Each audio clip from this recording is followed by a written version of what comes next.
L'histoire que je vais vous raconter se passe dans la Bourgogne du XVIIe siècle. Dans les zones rurales où la pauvreté régnait depuis la fin de l'époque féodale, de nombreux villages des environs virent apparaître des brigands qui s'adonnaient à des pillages réguliers. Ces derniers se déplaçaient de village en village et s'attaquaient généralement aux commerçants et artisans. Dans un petit patelin de Lyon nommé Sergines, où travail et tradition rythmaient la vie de ses habitants, nombreux parmi eux étaient des artisans, forgerons, éleveurs, bûcherons, laboureurs, etc., qui travaillaient dur et tous les jours, sauf le dimanche. Car le dimanche, c'était le jour du Seigneur.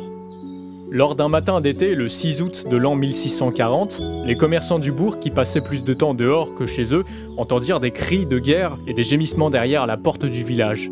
Oui, parce qu'il faut imaginer qu'autrefois Sergines avait des fortifications comme la plupart des autres villages de la région.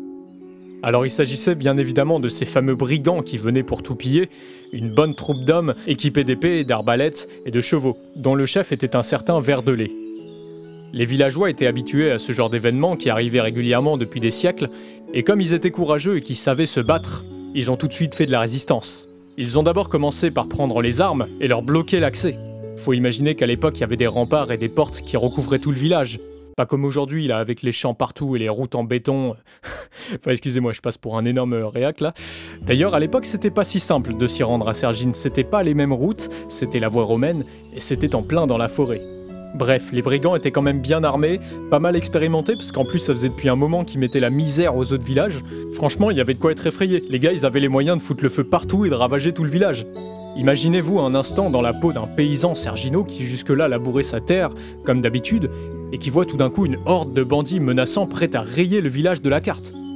Bref, les brigands avaient l'avantage, mais après plusieurs heures à essayer de pénétrer dans le village, ils ont été surpris de voir que les villageois ne cédaient toujours pas.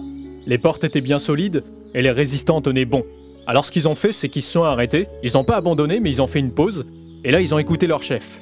Sauf que lui, Verdelais, ça faisait depuis des heures qu'il commandait ses troupes en essayant toutes les stratégies possibles, sans succès. Il en pouvait plus, rien ne marchait. Alors tout ce qu'il a demandé pour se remettre les idées en place, c'était de picoler un peu.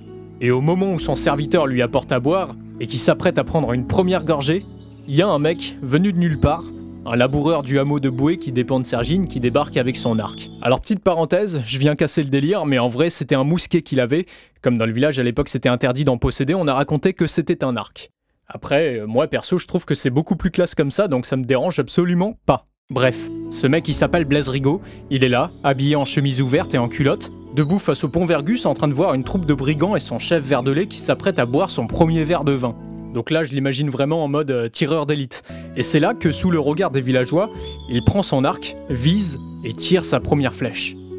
La flèche transperce le cou de Verdelais qui recrache immédiatement son vin et qui lâche son verre avant de tomber de son cheval.